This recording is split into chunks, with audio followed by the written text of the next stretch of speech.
பையன் விளையாடிக்கிட்டு இருக்கிறான் அந்த கடல் அலையில. விளையாடும் போது அவன் செருப்ப கடல் இழுத்துட்டு போயிடுச்சு. உடனே அந்த கடற்கரை மண்ணுல எழுதி வச்சிருக்கிறான், இந்த கடல் ஒரு திருடன் அப்படின்னு எழுதி வச்சிருக்கிறான்.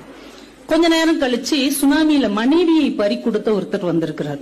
அவர் அப்படியே அந்த கடலை அப்படி விரிச்சு பார்த்துக்கிட்டே இருந்துட்டு அந்த கடற்கரை மண்ணுல அவர் எழுதியிருக்கிறார், இந்த கடல் ஒரு கொலைகாரன் அப்படின்னு எழுதியிருக்கிறார். அன்னைக்கு நிறைய மீன்கள் கிடைக்கப்பட்ட ஒரு மீனவன் அதே கடற்கரை மண்ணுல எழுதுனா, இந்த கடல் ஒரு கொடையாளி அப்படின்னு எழுதுனா. கொஞ்ச நேரம் கழிச்சு முத்து குளிக்க போன ஒருத்தர் விலை உயர்ந்த முத்தோட வந்தார். அவர் எழுதினார், இந்த கடல் ஒரு மிகப்பெரிய வள்ளல் அப்படின்னு எழுதினார். இவ்வளவு பேரும் எழுதிட்டு போயிட்டாங்க.